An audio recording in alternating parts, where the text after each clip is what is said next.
Bien, espero que se encuentren bien. Primero que nada, debiera excusarme porque no se pudo realizar, digamos, las clases previas, tuve problemas de comunicación, pero entonces lo que vamos a hacer es, tengo dos clases que les debo y espero recuperarlas lo antes posible, digamos. Entonces, hoy continuaremos con lo que hemos estado discutiendo en las últimas semanas, digamos. Bien, ¿qué era lo que estábamos discutiendo? Ok, entonces estábamos hablando un poco de un pequeño repaso de ecuaciones de Maxwell. Entonces, repaso. Entonces, lo que estábamos discutiendo eran, primero que nada, las ecuaciones de Maxwell. Como vimos, aprendimos que el electromagnetismo, gracias a Maxwell, voy a volver a colocarlo, me parece un personaje suficientemente importante. Entonces, aquí tenemos a James Clerk Maxwell. Entonces, gracias a Maxwell, hicimos, digamos, bastantes avances. Los primeros que hicimos fue, como vimos, logró hacer una especie de resumir tu electromagnetismo en cuatro, esencialmente en cuatro leyes más dos relaciones constitutivas. La primera de ellas nos dice que esencialmente viene la ley de Coulomb, esencialmente nos dice que, o la ley de Gauss, que tiene que ver con que el flujo esencialmente es una superficie cerrada, es tal que es proporcional a las cargas que están ahí. En este caso, el flujo del vector de desplazamiento, esto sería entonces igual a las cargas libres del sistema. No hay carga de polarización, por eso introducimos este vector de desplazamiento. También descubrimos que, o aprendimos que no hay cargas o densidades de carga para campos magnéticos, así que eso es cero. Por otro lado, aprendimos esta hermosa ley, esta ley que llamamos ley de inducción, que es la ley de inducción de Faraday-Lenz, que nos dice que efectivamente puede generarse un rotacional debido a que entonces tenemos un campo magnético variable, lo que nos enseñó a aprender que podíamos tener en este caso leyes de FEM o tener voltaje en circuitos cerrados. Esencialmente el campo eléctrico no viene de un gradiente, puede tener una fuente que genere que este sea rotacional, y eso fue entonces nuestro campo eléctrico, que descubrimos que cambiaba, digamos, de otra forma. También descubrimos una cuarta ley, y esta ley fue muy interesante, fue modificada, que esencialmente tiene que ver con la ley de, primero que nada, en este caso, es la ley de corriente de Ampère, la cual, como vimos, fue una forma de resumir los resultados encontrados, en cierto modo, por eh, Forester, y que Maxwell va a modificar para satisfacer la ecuación de continuidad, va a introducir un término extra en estas ecuaciones, y esto entonces son las ecuaciones de Maxwell o las ecuaciones de electromagnetismo, que va a ser la primera o gran unificación. Hay gente que dice que es la segunda unificación en física importante. La primera unificación se la debemos a Newton, quien unificó la gravitación universal, entendió que la dinámica de los cuerpos celestes era igual que la dinámica ocurría simplemente sobre la Tierra. Entonces, esta sería la segunda gran unificación. En este caso, se unifican los campos eléctricos y magnéticos, y como empezamos a discutir en la clase pasada, generando quizás uno de los resultados más interesantes, digamos, que es la posibilidad de tener ondas electromagnéticas. Entonces, la idea o el primer resultado relevante de Maxwell va a ser como vimos en clase, pero lo vuelvo a explicar, simplemente va a ser simplemente que la posibilidad, entonces, hay ondas en el vacío. Entonces, ¿cómo obtener esto que hay ondas en el vacío? Bueno, esencialmente lo que hacemos para entender si hay ondas en el vacío, escribimos las ecuaciones de Maxwell en el vacío. En este caso, eso quiere decir ρ libre es cero, no hay cargas, por supuesto, no hay corriente. En este caso, entonces, D es igual a epsilon 0 E, y también tenemos que, en este caso, tenemos que H, ¿ok? O si quieren, BH simplemente es B partido por mu 0. Entonces, en estos casos, todas las constantes se facilitan, que es una forma muy simple de ecuaciones de Maxwell, que la podemos escribir, simplemente nos dice que no hay fuentes de campo magnético, no hay fuentes de campo eléctrico, eso es lo que dice la segunda ley. La otra nos dice, esta sigue siendo válida, la ley de inducción de Faraday es perfectamente correcta en el vacío, nos dice que variaciones de campo magnético entonces pueden inducir rotación al campo eléctrico, y la otra nos dice que reemplazamos el rotor de H, la intensidad magnética, lo usamos por V partido por mu cero. Entonces, y eso nos queda que es igual simplemente a dt de D, pero D vale epsilon cero dt de E. Así que encontramos esta ecuación que está acá. Entonces, lo que hicimos en la clase pasada, digamos, importante, fue simplemente combinar esencialmente estas dos últimas ecuaciones. Llamémosla, si le ponemos números a estas ecuaciones, llamemos esta 1 y 2, 1 y 2, para entender qué es lo que está pasando en el sistema, digamos. Veamos que lo tenemos. Entonces, lo que hicimos fue tomar el rotor de 1 y usar 2. Y usamos las otras ecuaciones.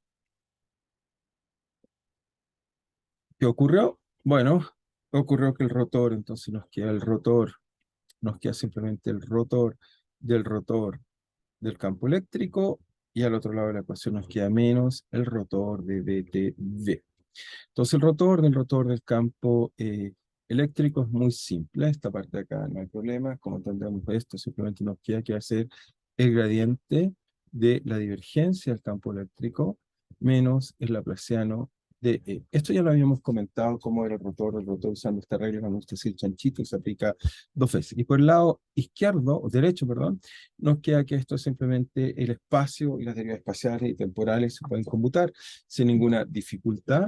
Y por lo tanto eso hace que esto nos quede el rotor del campo, el d a dt del rotor del campo magnético.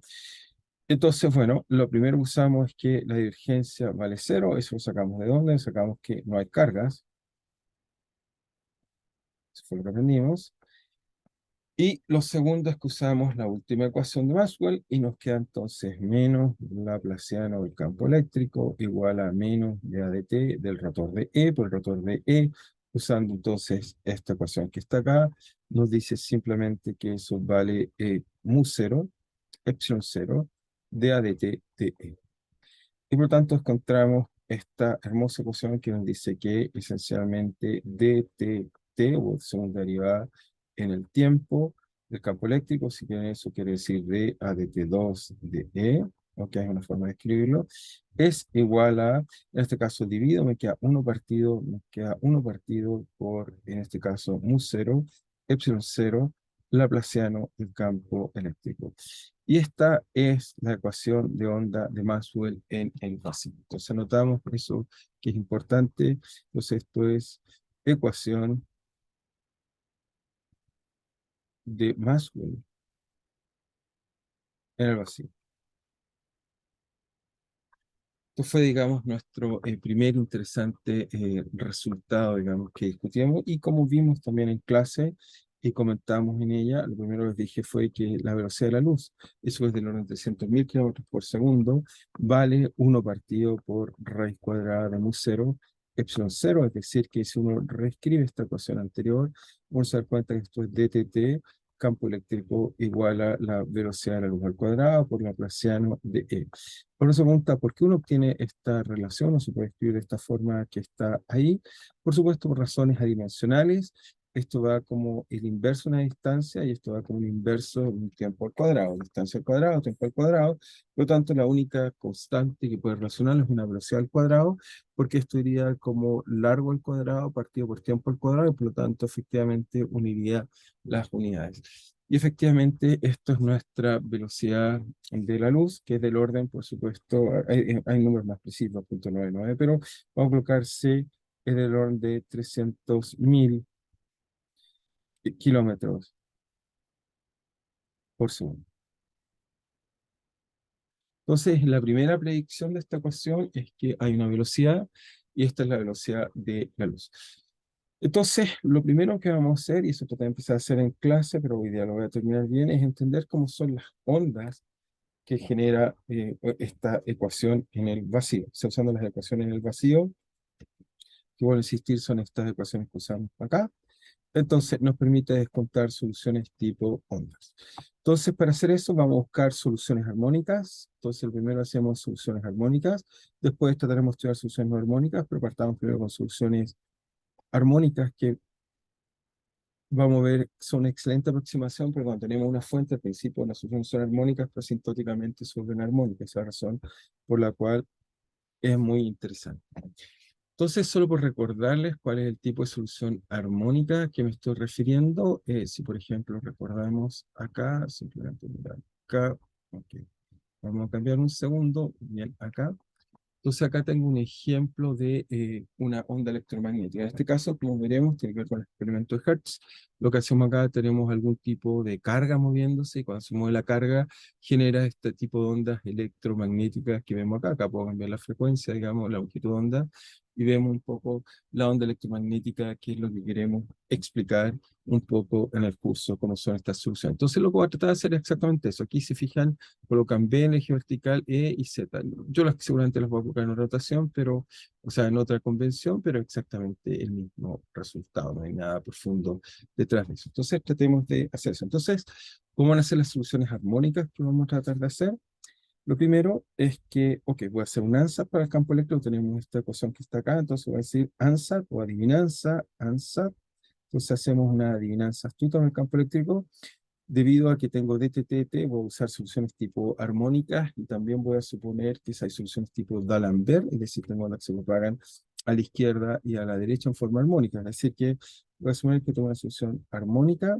Cuando digo armónica, me refiero a una solución trigonométrica que se está propagando en alguna dirección para el campo eléctrico.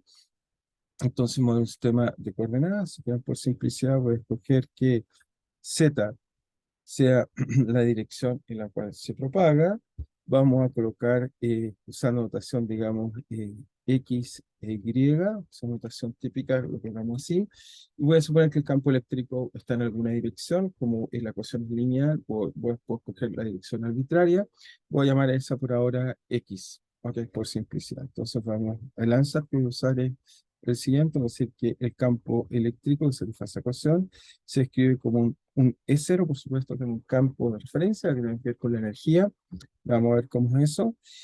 Y voy a suponer que tengo soluciones armónicas, por ejemplo, la forma seno o coseno, son armónicas. Y para que sea armónica, entonces vamos a hacer seno de qué debo hacer, que es la forma omega t menos kz. Como ya vimos en alguna clase por ahí, la dirección ecounitaria. Cuando uno tiene argumento z es la dirección de propagación, entonces esta es dirección de propagación.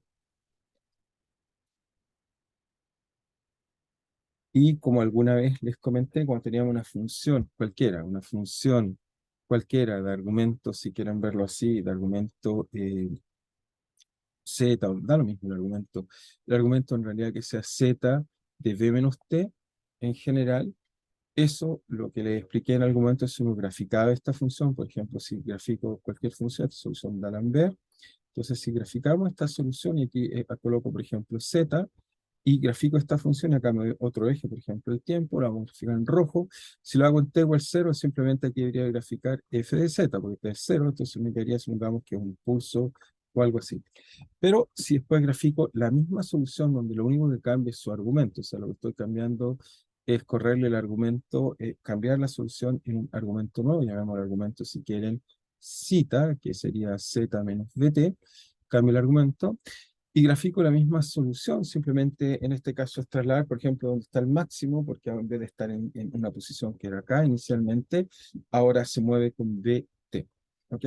Si uno grafica ahora la función en otro instante cualquiera del tiempo, entonces vería que la función es la misma función, pero se va corriendo hacia acá, después se va corriendo hacia acá, y eso entonces hace que tenga soluciones tipo móviles. ¿Ok? Eso lo habíamos discutido, se lo había mostrado incluso en el computador, pero puedo decir que estos sí son soluciones móviles.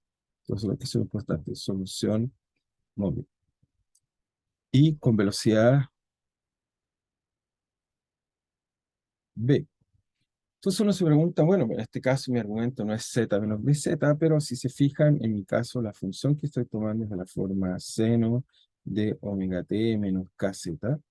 Y por lo tanto, si quieren, yo siempre puedo factorizar, si quieren, un seno de, factorizar un k, y esto me quedaría algo así, k por, en este caso, c, t menos z, donde, se fijan, donde, en este caso, donde el c tiene que ser tal que k por c me dé omega, y ahí me daría la expresión que tenía aquí colocada.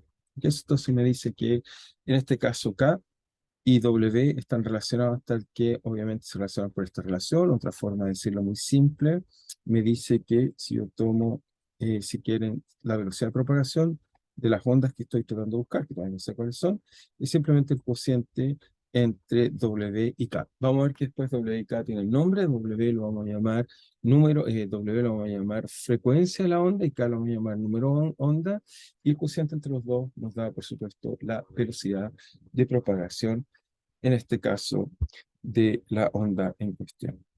¿Ok? Entonces, pero volvamos y sigamos pensando en lo que estoy diciendo. Entonces, tomamos un ANSAT propagativo, el cual se propaga con una velocidad, si quiere, el W partido por K. Eso es lo único que estoy diciendo. Entonces, andamos a observación. Entonces, observación, ANSAT, de campo electromagnético, campo eléctrico por ahora, campo eléctrico, puesto que qué forma tiene el campo electromagnético, campo eléctrico propagativo con velocidad simplemente C, que es igual a W partido por K. Bien, veamos que entonces una solución armónica como esta es solución de esta ecuación que está acá. Entonces, ¿cómo hacemos eso? Bueno, muy fácil. Primero que nada debemos calcular para ver si es solución. Nuestra ecuación de onda es dTT igual a C al cuadrado laplaciano de E. Entonces, algunas cosas que debemos recordar.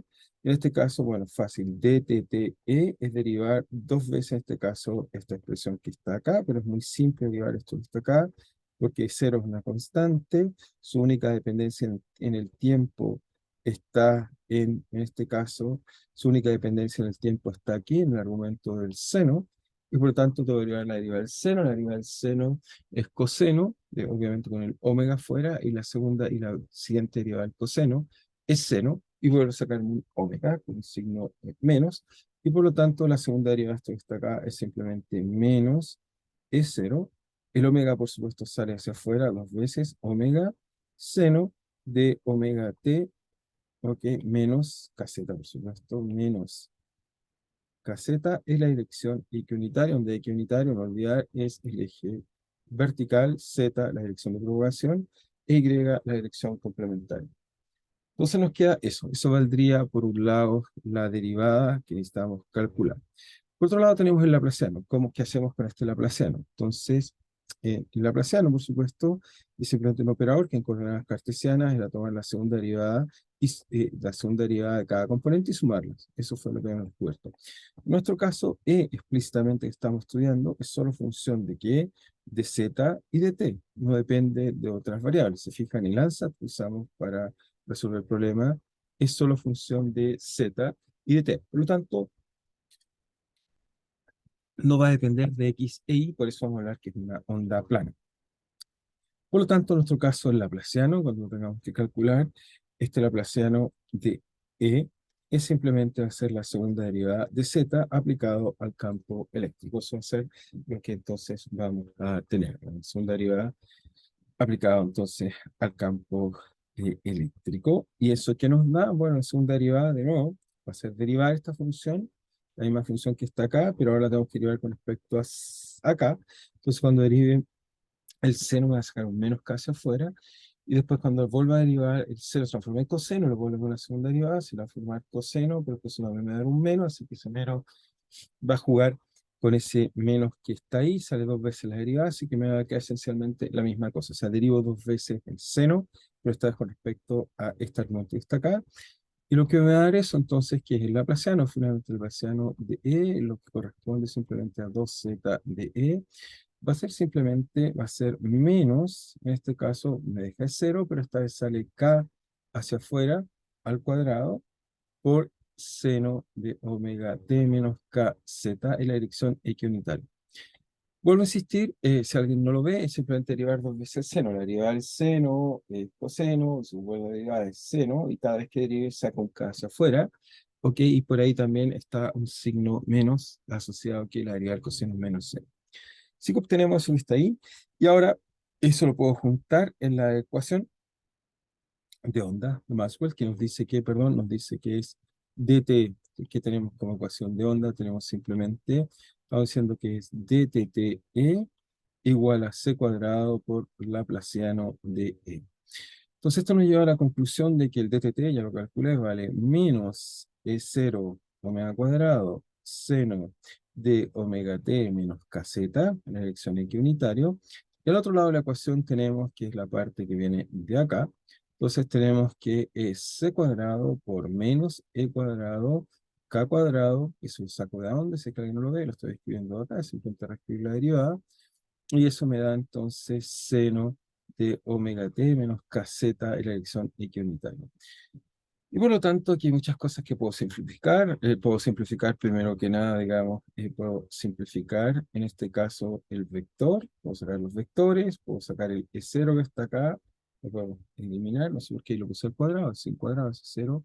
Hay que eliminar esa parte que está ahí. Vamos a limpiarla bien. Ok, ok. Entonces lo eliminamos así, queda igual ahí, ahí.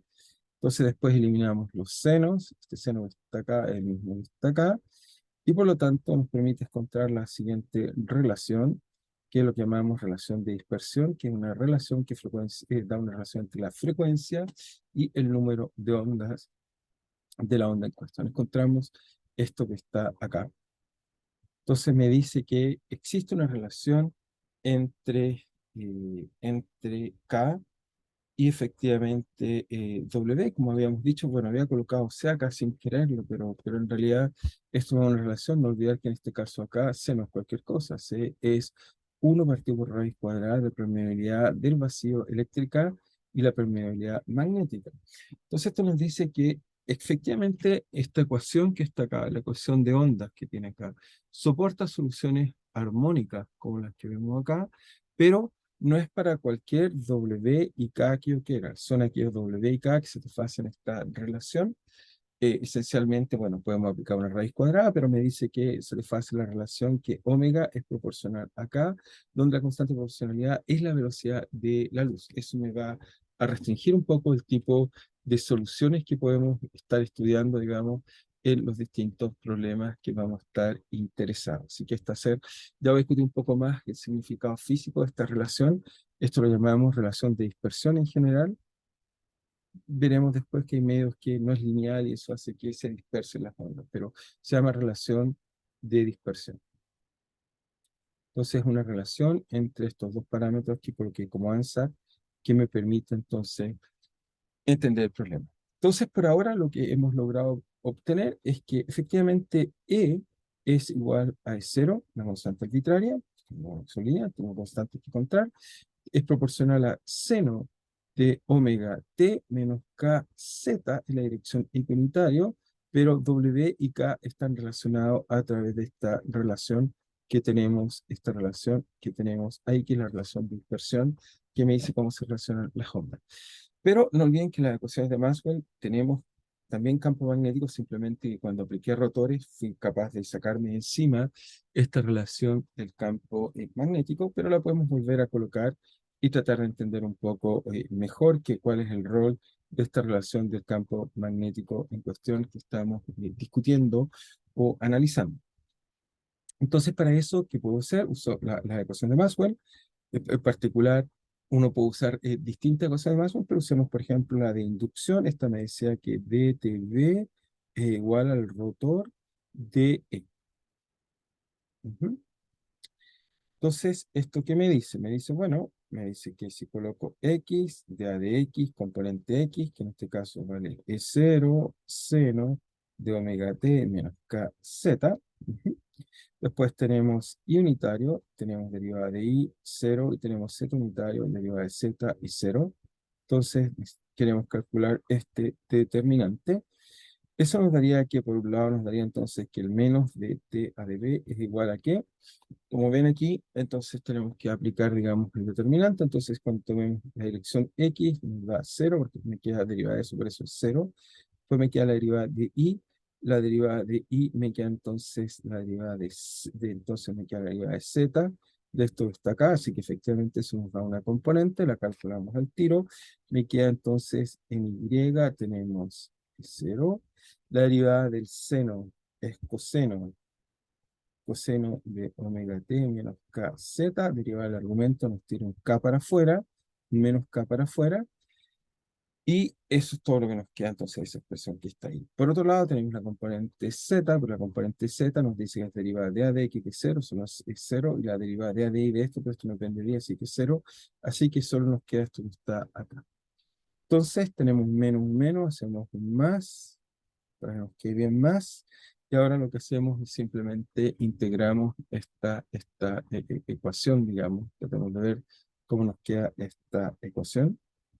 Entonces la integramos una vez, entonces de aquí cosa derivada me da coseno, eso obviamente es un seno, entonces me queda que esto vale simplemente y derivada en el tiempo, así que me queda k, por otro lado me queda de 0, por otro lado me tiene que quedar seno de omega t menos kz, la dirección unitaria, pero fíjense cuando derivo esto, este no está acá, lo derivo en el tiempo, me va a tirar hacia afuera un omega acá, y ese omega entonces para que me quede bien lo colocamos acá abajo, me queda omega.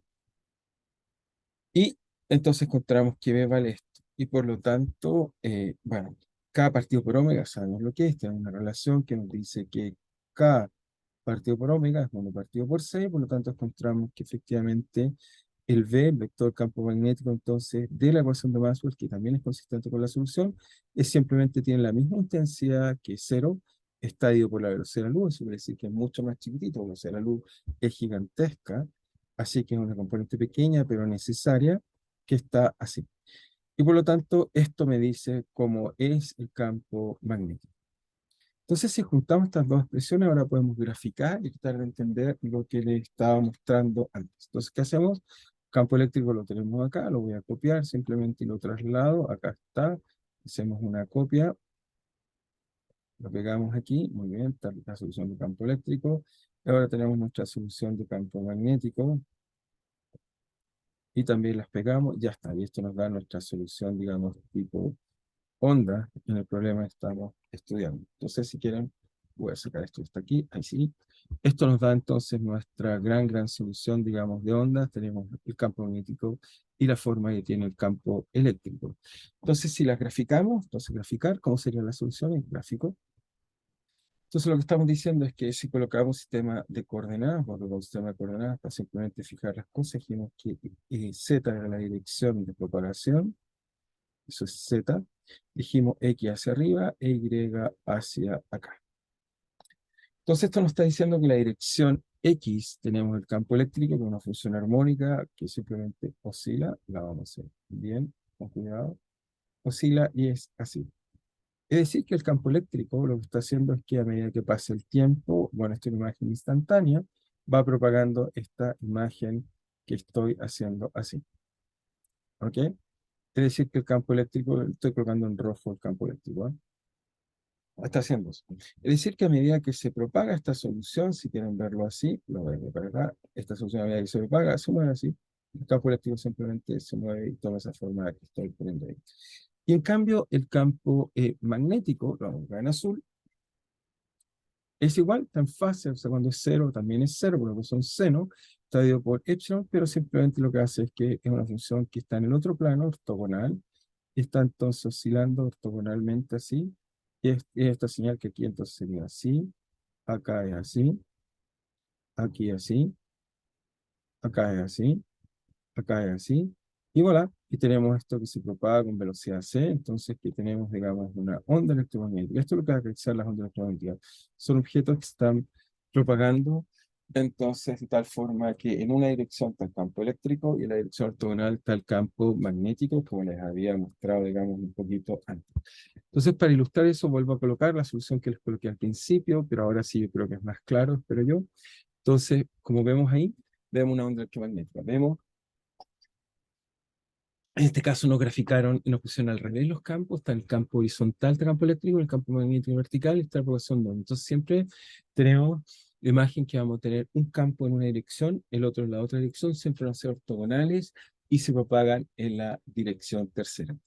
Esta es la imagen, obviamente, en una línea, pero está ocurriendo en todo el espacio. En cada punto del espacio tenemos esta onda electromagnética que está avanzando y haciendo esta imagen que tenemos ahí en pantalla. Entonces, por lo menos ya entendemos esta imagen que estábamos tratando de discutir y entender. Así que vamos a hacer algunas observaciones de esta solución, que es la solución onda plana. Entonces, volvemos a la tablet. Ok, ya aparece en la tablet, todavía no, ahí aparece. Ok, entonces, primero que nada, esto lo que llamamos solución onda plana. Por supuesto, tenemos algunos parámetros libres, observación, y ahora sí, observación. Vamos a colocar acá varias observaciones. No tenemos, podemos decir muchas cosas que hemos ido aprendiendo. La primera observación que podríamos decir es que, bueno, primero que nada, la solución está compuesta por un triedro. ¿Triedro en qué sentido? Que la dirección, si quieren, siempre, en alguna dirección, da lo mismo. En alguna dirección, cualquiera sea, va el campo eléctrico, en la otra dirección va el campo magnético, y lo entretenido que el sistema siempre se propaga en la otra dirección. Este es el triedro, digamos, que vamos a estar siempre viendo. O sea, que en una dirección está el campo oscilando, puede ser cualquiera, el campo magnético lo acompaña, y en la otra dirección entonces oscila el campo. ¿Ok? Por otro lado, ¿qué más vemos de esta solución interesante que estamos discutiendo, digamos, de la solución interesante que estamos discutiendo? Vemos, por un lado, entonces, ¿qué cosa vemos? Entonces vemos el sistema, entonces,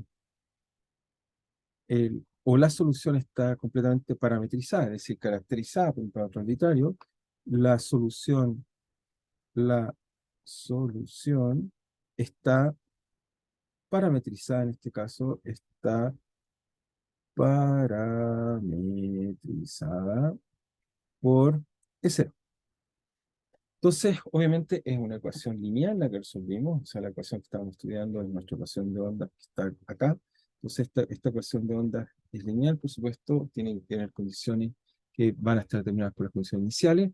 Por supuesto, puedes colocar otra constante que no lo coloqué. Obviamente, en el seno le puedes colocar una fase, o sea, obviamente la solución más general, digamos, de haber tenido dos parámetros independientes que no coloqué acá, pero si quieren se los coloco acá. Obviamente no tenía una gran importancia por ahora, pero quise colocar el origen en algún lugar. Pero obviamente, en general, vamos a colocar la solución más general. Entonces, en general, ¿qué podemos tener? Bueno, pues saquemos algunas cosas, bueno, eso. Obviamente, entonces la solución en general vamos a tener z acá más una fase. Y aquí poder colocar una fase que simplemente entonces tiene que ver con la condición con la cual estoy fijando el cero. Por supuesto, en mi gráfico la fijé en el origen para que fuera más simple. Entonces, se está propagando, pero efectivamente hay una fase por la cual se está propagando la solución. Entonces, está realizada por epsilon, por E0, y obviamente, y la fase. Y una fase phi cero que determina el origen. Donde voy a mostrarle E0 determina la energía que transporta la onda. Pero tengo entonces enseñarles primero también la noción de energía, que voy a esperar un rato. Entonces E0 determina energía que transporta la onda. Recuerden que las vimos en clase que las ondas finalmente es la propagación de energía. En este caso, la energía se propaga en el vacío material, pero no significa vacío de campos eléctricos y magnéticos. Se propaga en los medios donde el campo es nulo, pero hay campo en el espacio, y entonces se puede propagar. No necesita un medio material, esa es la parte importante. Entonces, donde epsilon cero determina la energía que se propaga, ya lo voy a caracterizar, la energía de propagación,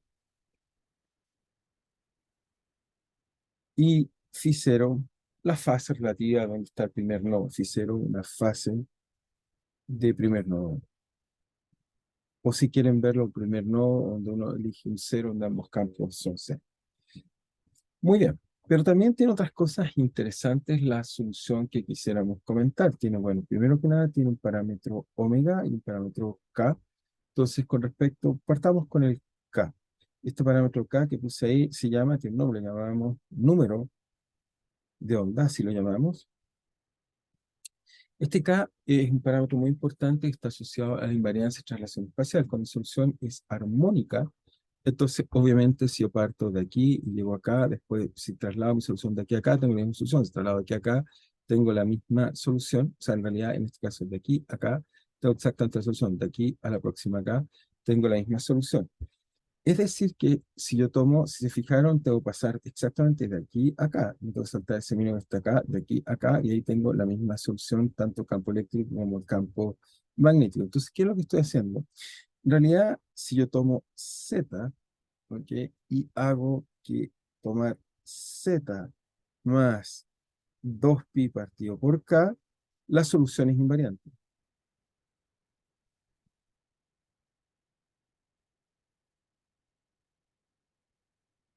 Entonces K, este parámetro K que estamos hablando ahí, caracteriza, si quieren ver, mi solución, esta invariancia espacial que tiene mi solución, que cuando me estoy trasladando cada cierta longitud, y uno dice, pero ¿cuál es esa longitud que se está trasladando? Bueno, obviamente esa longitud, esto está acá, eso lo puedo llamar si quieren lambda, y ese lambda, si quieren, lo vamos a llamar así, lambda. Este lambda es igual a 2pi partido por K, y esto lo llamamos longitud de onda. O si quieren K, que es el número de onda, es 2pi partido por la longitud de onda. Es decir, que mi señal, voy a quizás graficar de nuevo, un caso armónico en un plano, porque no se ve la solución tridimensional, que quizás confundo un poco porque es muy grande. Lo único que estoy diciendo es que mi solución, esencialmente, si yo tomo una distancia lambda, recupero la misma solución para mi campo eléctrico. O sea, el campo eléctrico aquí sería así, aquí va hacia abajo, aquí va hacia arriba, aquí hacia abajo, y etcétera. Entonces, lo único que estoy tratando de decirles es que entonces si yo me traslado en esta dirección, recupero la misma solución. Eso estamos viendo simplemente el campo eléctrico porque es más fácil de representar, pero si voy a la onda, si yo parto en ella aquí y me traslado en lambda, en cualquier punto voy a tomar este y me traslado a distancia lambda, entonces cualquiera sea lambda, la solución es periódica. Lo que caracteriza esa periodicidad es esta longitud de onda, que obviamente la medimos en metros, y este número de onda, que lo medimos, por supuesto, K, K diferencia entonces lambda, obviamente lambda lo medimos, lambda también en unidades de metro, y K, que es el número de onda, acá vamos a palabra muy importante, lo medimos en unidades de 1 partido por metro, metros a la menos 1. Entonces lo medimos en esas unidades. Así que este es un parámetro interesante que con el W mezclado nos da la velocidad de propagación, pero nos dice que hay muchas posibles ondas, porque en realidad mi solución, si ahora ven, bueno, todavía no he terminado ella de comentarla en total, pero mi solución está, obviamente, de G dependida de Z, de T, está parametrizada con un S0 que da cuenta de la energía que transporta, pero tiene dos parámetros más. Mi solución en general va a estar parametrizada por dos cosas, que es este número de onda, me da información de la periodicidad que tiene mi solución en el espacio, y W, que es la frecuencia, que es una periodicidad en el tiempo. Inmediatamente ahora lo voy a caracterizar. Entonces tenemos un segundo parámetro relevante en la solución. Entonces lo vamos a colocar acá, W. Entonces, ¿qué es lo que hace W? En este caso tenemos la solución también. Entonces, la solución, si quieren, W, entonces la solución es periódica también en el tiempo. Entonces, ¿eso qué quiere decir? Eso quiere decir que si yo tomo t, el tiempo, y ahora tomo el tiempo y lo traslado, en este caso, 2pi partido por omega, entonces la solución también queda invariante en el tiempo. Ahora esto es más difícil verlo en esta que estoy colocando acá en mi gráfico, pero si volvemos, si quieren, a la solución que les estaba mostrando al principio de la applet, como vamos hacia ella. Entonces, en este caso, se fijan en el tiempo, si yo espero acá, estoy de acá y me muevo en un delta t, ahora en el tiempo, en el espacio, o sea, fijo eso en el tiempo, estoy acá y me muevo en el tiempo acá, después de un periodo delta t, vuelvo a encontrar la misma solución, o sea, si me salgo, vuelvo a encontrar un máximo perfectamente en el tiempo. Es eso lo que me está diciendo esto que está acá. Tiene también periodicidad no solo espacial, sino también tiene periodicidad temporal. Entonces volvemos un segundo a la tablet, ya estamos sobre ella, muy bien. Entonces tenemos esta periodicidad temporal, por lo tanto significa que existe un periodo. Entonces, bueno, existen varias cosas. Primero que nada, entonces W, que lo acabamos de definir, se llama número de onda, y W se mide, y ahora voy a explicarles por qué se mide, vamos a hacer un video después de esto mostrarlo. W se mide en unidades que llamamos Hertz. Ok, voy a escribir, la anotamos así, pero este HZ significa Hertz, que se escribe EZT. Ok, Hertz. Entonces vamos a ver por qué los Hertz son algo tan interesante e importante en TZ, no sé, ZT. Entonces, Hertz, ¿por qué los Hertz son importantes e interesantes en general. Vamos a ver cuál es la importancia. Entonces nos dice que tenemos, no, número de ondas es claro, que es frecuencia de onda, que frecuencia de onda, es una frecuencia.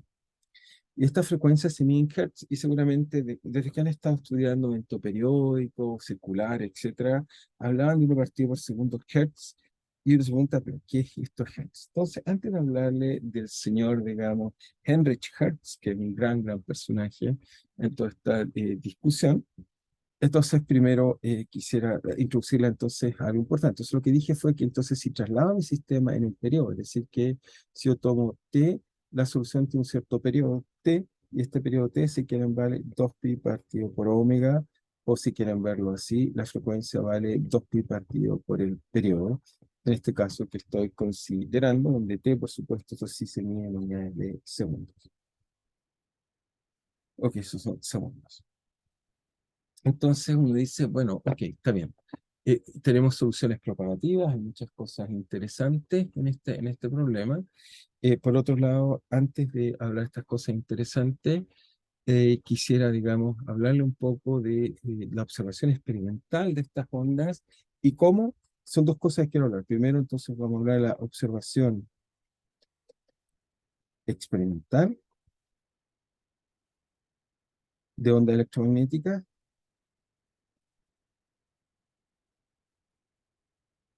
Y lo otro que quiero hablar también es de la relación que encontramos que era omega cuadrado igual a c cuadrado igual a k cuadrado.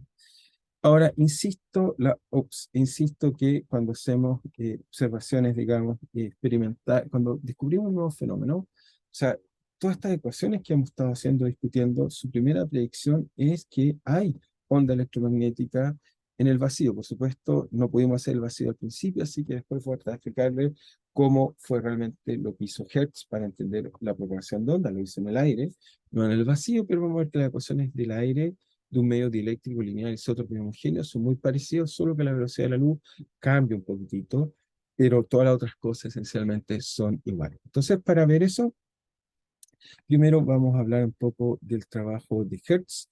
Quizás antes de introducirles el video de Hertz, voy a hablarles un poco acerca de este gran personaje que va a ser quien va a medir por primera vez una onda electromagnética. Y va a ser entonces el gran éxito de las ecuaciones en este caso, de las ecuaciones de, de, de Maxwell, mostrando, digamos, el gran avance. Entonces, experimento Hertz. Entonces, primero que nada, voy a colocar una foto de Hertz. Aquí tengo una, muy bien, también tengo su experimento, pero no coloquemos, hablemos acerca de Hertz. Entonces, acá teníamos entonces Henry, ok, él es Henry, es Henry Hertz, que no es, digamos, un nombre muy fácil, es alemán. Entonces, Henry, Heinrich Rudolf Hertz.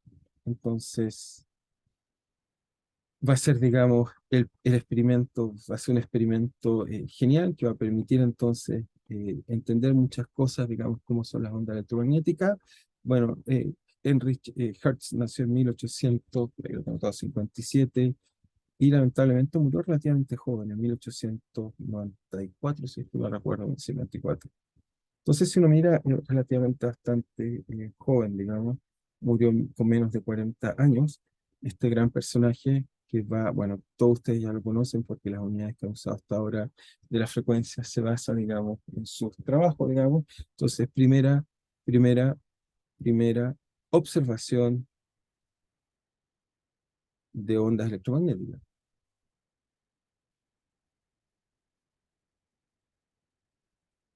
Imagínense nosotros que usamos los celulares todos los días. Sin lo que habría hecho Hertz, habríamos sido incapaces. Obviamente está la teoría de Newton, o sea, está la teoría de Maxwell detrás, pero sin Hertz, ¿cómo pensaríamos nuestra vida hoy? Es casi imposible. Pero él logró hacer un experimento muy interesante que mostró la existencia de ondas, que aquí hay un esquema de él que me gusta, un esquema muy simple, y trato de explicar cuál es la idea. Entonces, esencialmente lo que hizo va a tener un sistema en el cual va a estar cargando, tenemos estas dos placas, las cuales las está cargando, digamos, en la parte de acá, tenemos estas dos placas de acá, este si quieren el experimento o bosquejo, en realidad, bosquejo de experimento de Hertz.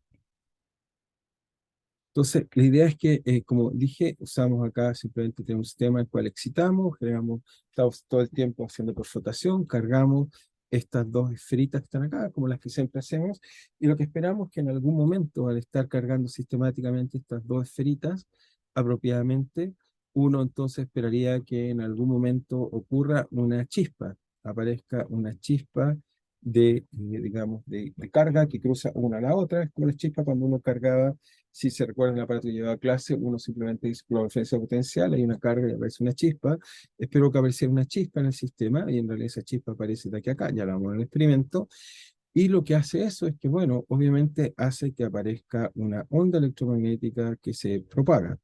Ok, eso hace la imaginación de Descartes, diciendo hay una onda electromagnética que se propaga, es decir, en nuestro lenguaje, que es lo que tendríamos, un campo eléctrico que empieza a oscilar, en este caso verticalmente o en alguna dirección, y un campo electromagnético en la otra dirección que lo acompaña, digamos, este trío se propaga, llegando hasta este sistema que está acá.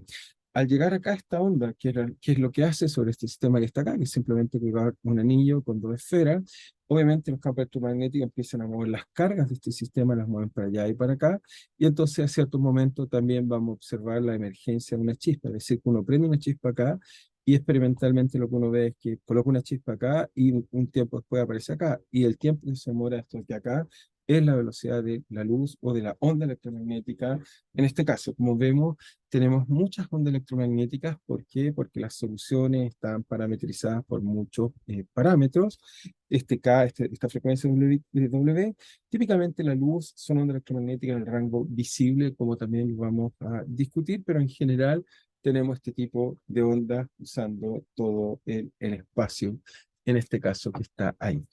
Pero bueno, los invito entonces, ahora veamos unos segundos, digamos, este video que muestra un poco el trabajo de Hertz. Tengo en realidad dos videos con distintos resultados, pero veamos primero el de acá. Yo creo que esto va a ser el que nos va a servir para nuestra discusión. Muy bien, entonces aquí va el video. Voy a subir el volumen.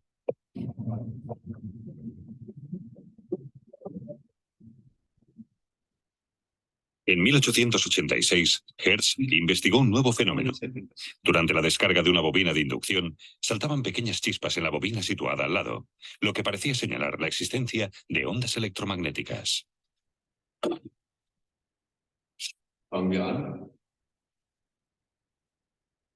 Comenzó a investigar este fenómeno de forma sistemática con su ayudante y fabricó un dispositivo con un emisor a la izquierda y un receptor a la derecha. Entonces, como ven aquí, aquí tienen la bobina de inducción que está simplemente cargando estas dos esferas que están acá. Va a haber corriente, acá está el emisor. Y aquí diseñó un receptor, un aparato simplemente si pasa una onda y es capaz de excitar los electrones que están en este receptor, que simplemente en este caso era un círculo que estaba cortado, y miraba con mucho cuidado el borde si es que inducía o no descargas eléctricas. Veamos qué ocurre.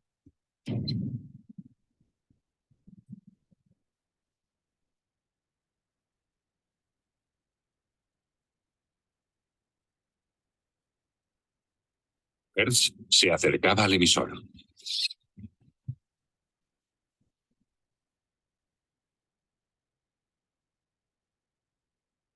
A una distancia de unos 2 metros, el receptor también comenzaba a recibir descargas, como por obra divina.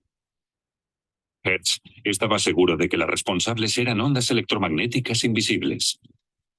Se propagaban. Como ven ahí, vamos a repetir un segundo esta imagen que está ahí, pero como ven ahí, Hertz, colocando el ojo, ven, alcanza estas descargas. O sea, yo cargo en otro lugar y se ven descargas a una distancia más allá, algo así como 2 metros, y por lo tanto permitía que algo se propagara. O sea, el sistema al otro lado hacía una corriente, esta corriente movía cargas, estas cargas al mover mueven los campos electromagnéticos, excita el campo electromagnético, y esa energía de excitación se propaga.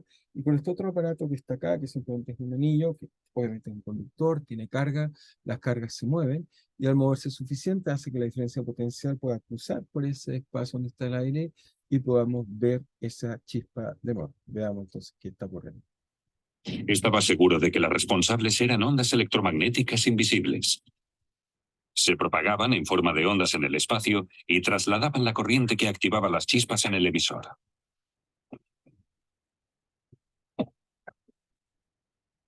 Finales de 1888, Hertz volvió a experimentar en las aulas. Quería demostrar que las ondas electromagnéticas se reflejaban en un espejo metálico. Entonces, Para si la se prueba, fijan aquí, va a hacer otra cosa, va a colocar, digamos, espejos. Entonces ya entendió que se propagaban, pero obviamente los metales, que a veces es como una especie de gas de electrones, y por tanto si llega algo, se mueven esos electrones y viene la señal y no quieren que pase, entonces al moverse va a inducir campo hacia el otro lado. Ya lo resolveremos esto en el futuro, pero veamos también qué hizo Hertz en esta interesante dirección que vamos a descubrir ahora. en las aulas. Quería demostrar que las ondas electromagnéticas se reflejaban en un espejo metálico. Fíjense, abajo está Para la pasando. prueba, hizo falta toda la longitud del aula, pues Hertz, con el dispositivo que había construido, emisor a la izquierda, receptor a la derecha, solo podía generar rayos con una longitud de onda de unos 60 centímetros. Entonces, fijan, si vuelven a la configuración que está acá, acá está el emisor, acá está el espejo, que en este caso es metal, y acá está el receptor. Es eso lo que va a tratar de hacer. Con el dispositivo que había construido, emisor a la izquierda, receptor a la derecha, solo podía generar rayos con una longitud de onda de unos 60 centímetros. El croquis de distribución de la prueba, una fila de bancos. En un extremo del aula, como había marcado Hertz, debía ponerse el reflector, una placa de zinc de 2 metros de altura.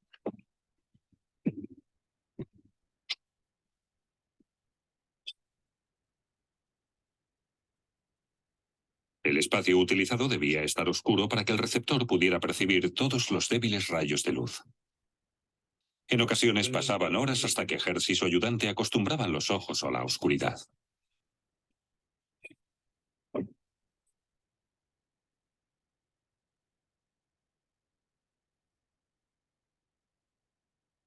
Se volvía a conectar el inductor.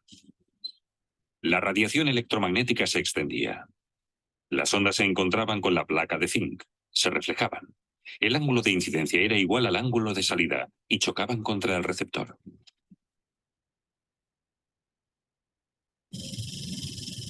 Esta vez, el ayudante se ponía en el camino de la radiación. El cuerpo humano absorbía las ondas. El resultado, las chispas no llegaban al receptor. Entonces, como se fijan ahí, es un experimento increíble para la época. Se fijan, lanza y él solo puede detectar, una vez que acostumbra bien el ojo, pequeñas chispitas de luz que ven al otro lado, y ocupa a esta persona incluso para detenerlas, digamos, lo que es muy interesante, atenuarlas. Vamos a ver cómo ellas se atenúan en un medio, en este caso, dieléctrico y conductor. Las ondas se encontraban con la placa de zinc. Se reflejaban. El ángulo de incidencia era igual al ángulo de salida y chocaban contra el receptor.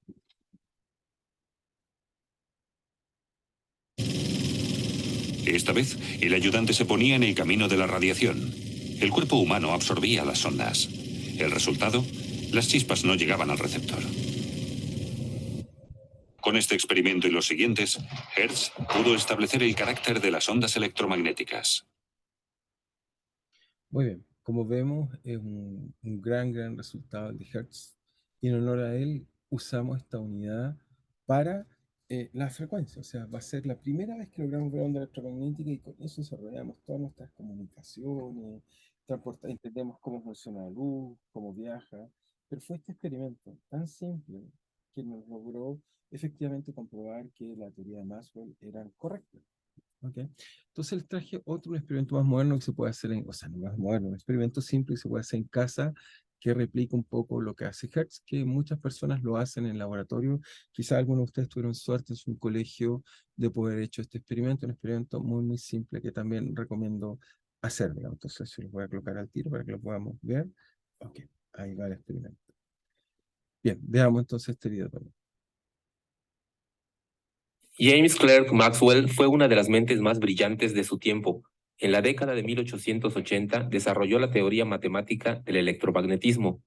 Esta predice que las ondas electromagnéticas se propagan por el espacio a la velocidad de la luz. Muchos científicos de la época estaban en la búsqueda de probar experimentalmente esta teoría. Hacia 1887, Heinrich Hertz, un profesor de física alemán, diseñó una serie de brillantes experimentos para demostrar la hipótesis de Maxwell. Su equipo consistía en un generador de chispas acoplado a una antena y un anillo metálico alejado de la antena.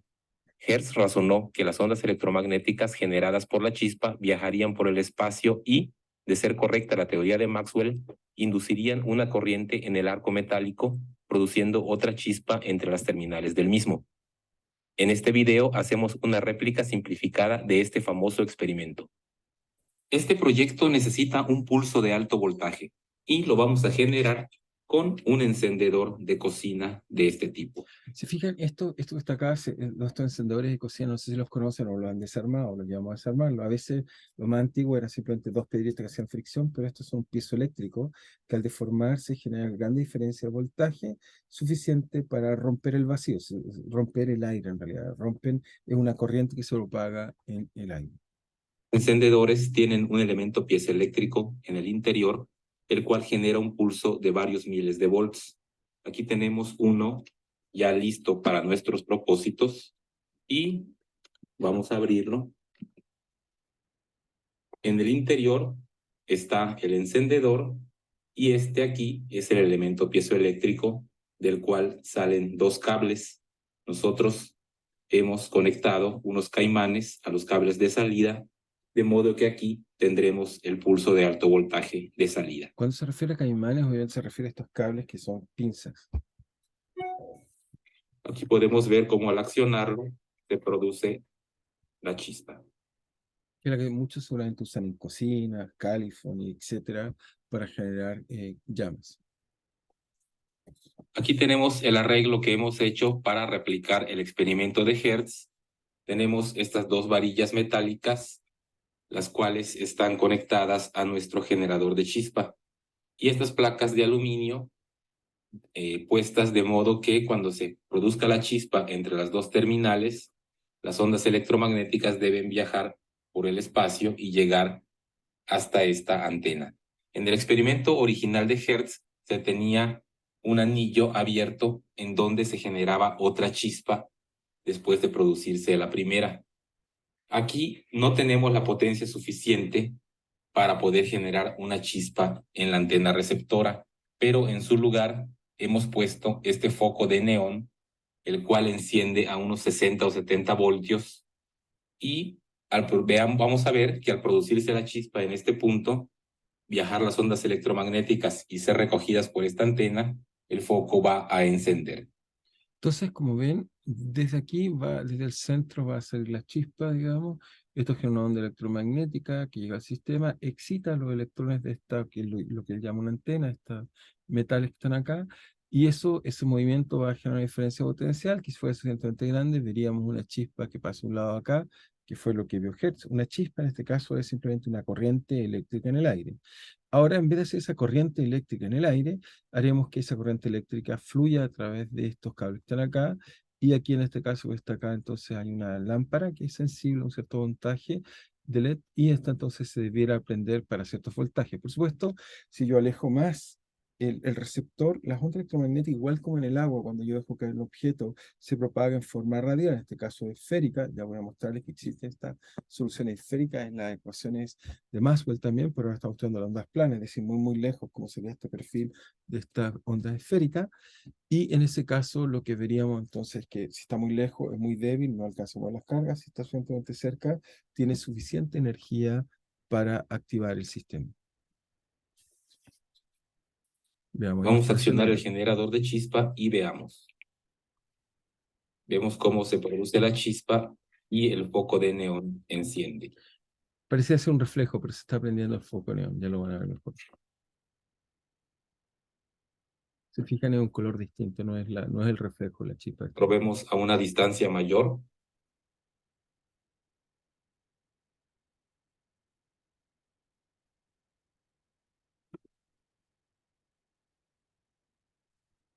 Ahí se Aún prende muy podemos poco. ver cómo enciende ligeramente.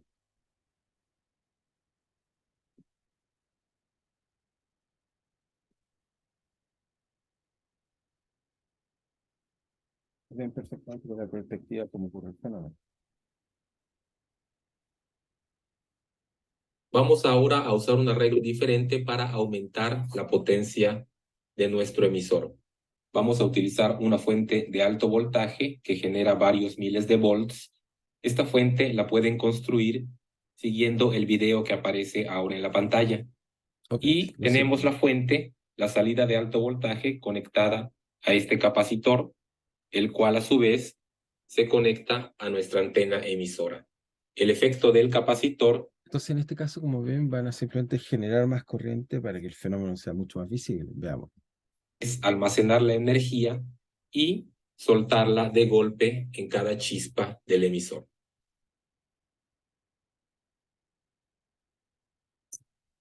Vean ahora cómo se prende. Obviamente ahora hay mucho más voltaje, miren. Muy bonito.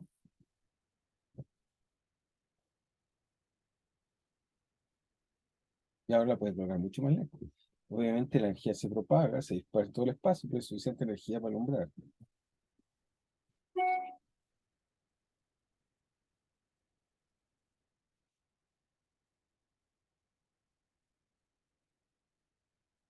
Muy bien.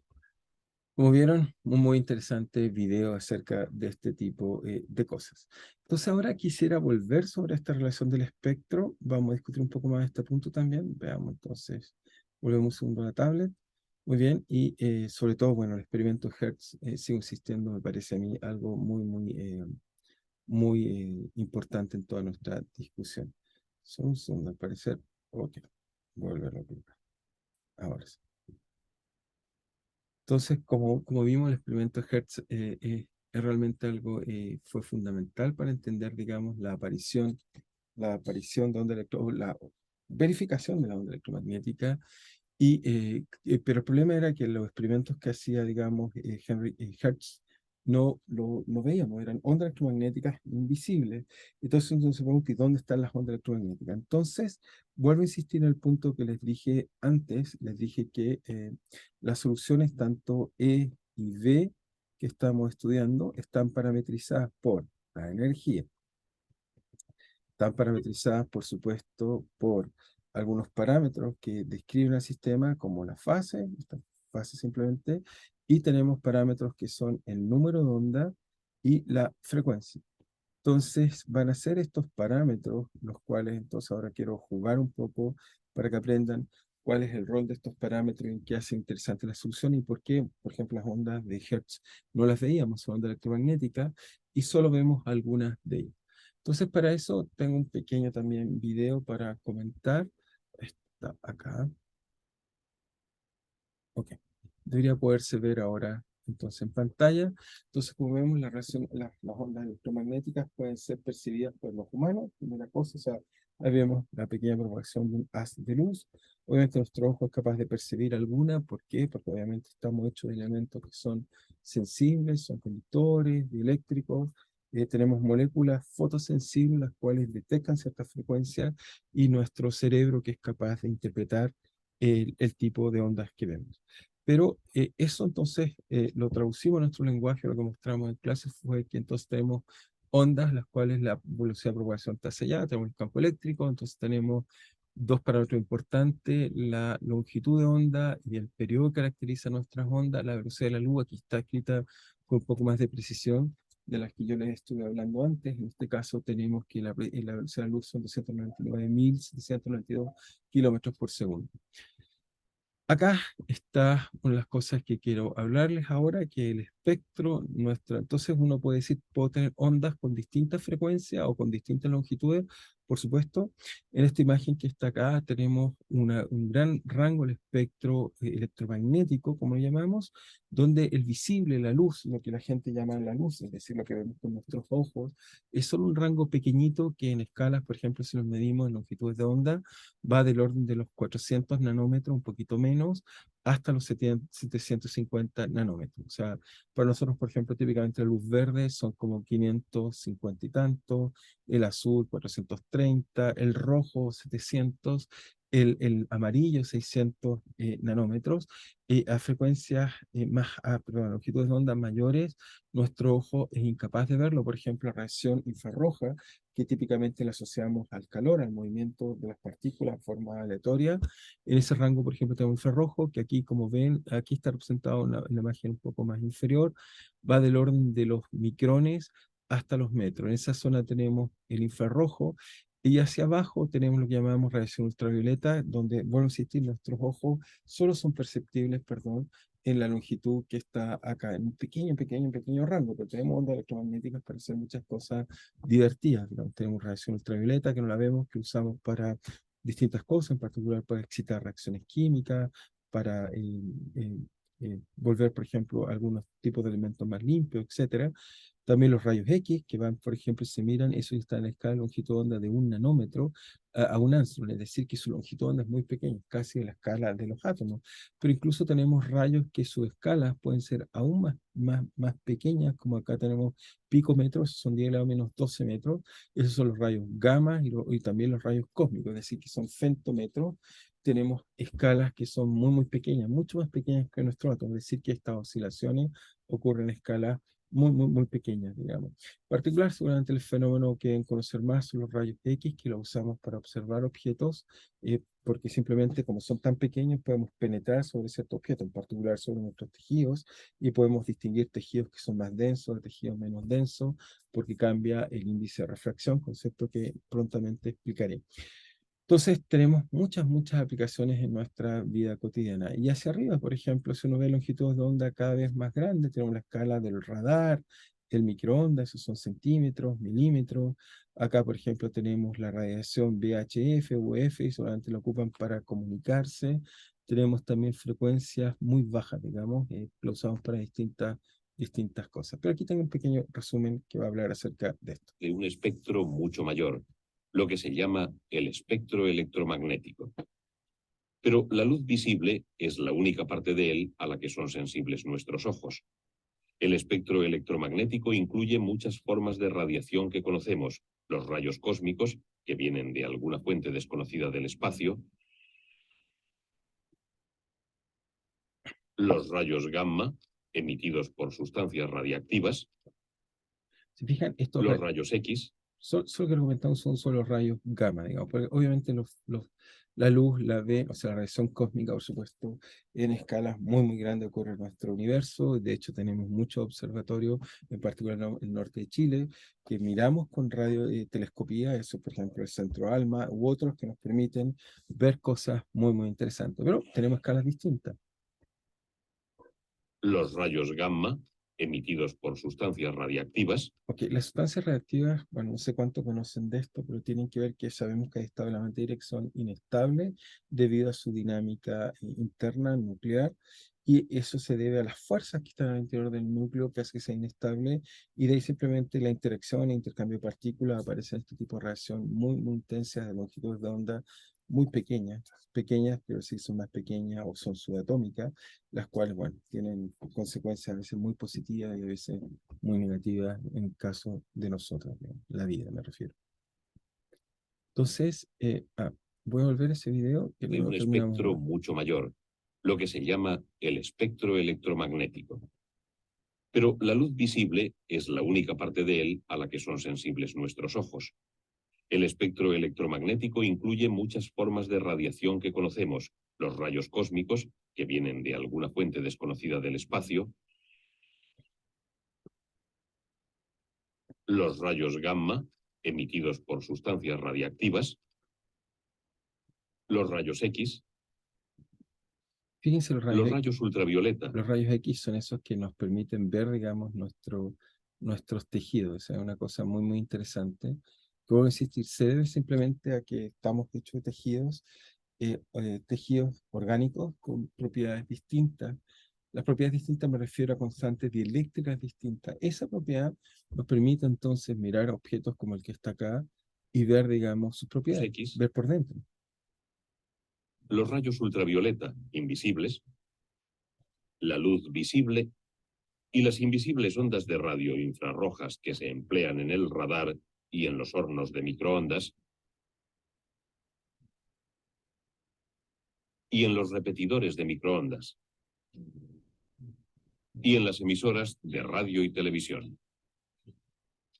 Todo ello forma parte del espectro electromagnético. Y aunque parezca que aquí hay representados muchos tipos diferentes de radiación, el hecho es que todas las ondas electromagnéticas son fundamentalmente las mismas. Bien, Entonces, ok, volveremos hacia acá. Bueno, como ven, tenemos muchas cosas que queremos discutir, analizar. Entonces, les comenté acerca de la energía, quizás va a ser el último comentario que voy a hacer del día acerca de cómo entendemos la energía en este tipo de sistema. Entonces, la pregunta es ¿cuánta energía hay en una onda electromagnética? No sé si la vamos a alcanzar a responder completamente hoy, pero intentemos, digamos, responder esta pregunta. Entonces, voy a colocar de nuevo mi tablet. Muy bien, voy a colocarla acá. Y por lo menos tratemos de caracterizar la energía que hay en una onda electromagnética. Muy bien. Entonces, energía electromagnética. Entonces, para poder responder cuánta energía va en una onda electromagnética, vamos a tratar de, bueno, entender cómo poder concluir. Ya entendemos el rol entonces de el número de onda y la frecuencia que parametrizan las distintas soluciones. El phi cero simplemente los nodos. Va a hacer jugar con este cero un poco, pero para eso necesito un poco saber cuál es la energía de una onda electromagnética. Entonces, hasta ahora lo que hemos estudiado es que la energía, entonces voy a usar la variable U, quizás así se trata de esta energía. Habíamos mostrado, digamos, un buen tiempo atrás, que era un medio del de carga por el potencial. En este caso, si se recuerdan bien, cuando calculé esta expresión, lo que hice fue traer de una carga desde infinito, traer una carga no me costaba nada, traer otra carga se tenía que poner al campo, porque la carga estaba ahí, si traía otra se tenía que poner las cargas, y eso nos llevó a la conclusión de encontrar un medio, o sea, no es simplemente la carga por el desplazamiento. Ahora, esto está acá, por supuesto, uno lo puede escribir en un integral, por supuesto, de carga. Obviamente, de carga no tiene mucho sentido, lo va a tener mucho más sentido práctico. Es transformar esto en una densidad, por ejemplo, transformar el de carga, una densidad de carga volumétrica por el potencial por un de volumen. Vamos a colocarlo así, el de volumen. En este caso tenemos un volumen. Ahí sí tenemos algo un poco mejor o que entendemos bien. Y ahora, usando la ecuación de Maxwell, usando la ecuación siguiente de Gauss, generalizada, usando Gauss, ok, físico, en este caso me refiero a la relación física, sabemos que la divergencia, el vector de desplazamiento es igual a la carga. En este caso, obviamente estoy suponiendo la carga que está ahí, entonces eso me queda que la energía, en este caso simplemente es un medio, la integral de volumen, de que de ρ, pero ρ vale entonces el gradiente de B por, este caso, B, no olvidar esto, que si B quizás he colocado phi, B es voltaje, ¿no? Entonces esto multiplicado por este delta B que está acá. Y ahora, ¿qué es lo que puedo usar para entender esto? Usar una relación de esas que nos gusta usar, una relación de derivadas. Entonces eso nos queda la relación que la divergencia de, por ejemplo, si uno piensa en un escalar que llamamos lambda por un vector f, sabemos que esto es el gradiente de lambda por f más simplemente lambda por la divergencia de f. Entonces si lo aplicamos en nuestro caso que nos interesa acá, entonces nos vamos a dar cuenta que esto es simplemente nos va a decir que el gradiente del potencial por el desplazamiento, entonces va a ser igual a simplemente el gradiente de, en este caso, el potencial, que suele ser menos el campo eléctrico por el desplazamiento, punto, punto, más el potencial por la divergencia de D. Entonces, es esta última relación, que está acá, la que tenemos acá, y por lo tanto la reemplazamos en la energía. Entonces nos va a quedar qué cosa para la energía. Nos queda para la energía, perdón, vamos a ver. Entonces nos queda para la energía que esto es igual a un medio de la integral de qué cosa, de P por dB, pero eso simplemente va a ser, ahora si un poco esta relación que está acá, va a ser simplemente el gradiente del potencial por D, menos, ¿cierto? Menos, ¿qué cosa en este caso va a ser gradiente de potencial eléctrico por D? Y eso integrado en el volumen. Ahora, el primer término que acá, que está ahí, me queda una divergencia de algo, así que eso es directamente el gradiente de algo. entonces, en este caso de divergencia lo puedo evaluar en infinito, pero si lo evalúo en infinito, entonces el D obviamente tengo que pensar cómo es. Voy a suponer que en infinito no hay campos, digamos, si no voy a tener energía infinita, no hay campo en infinito. Voy a hacer un supuesto por simplicidad, digamos, no hay campo en infinito. Y por lo tanto me queda finalmente que la energía, en un lugar finito del espacio, va a ser un medio de ¿qué? De la integral de B de delta B, pero delta B, eso es la definición del campo eléctrico. El campo eléctrico vale menos simplemente el gradiente potencial. Así que eso me queda que vale entonces el campo eléctrico por el vector de desplazamiento integrado en el espacio.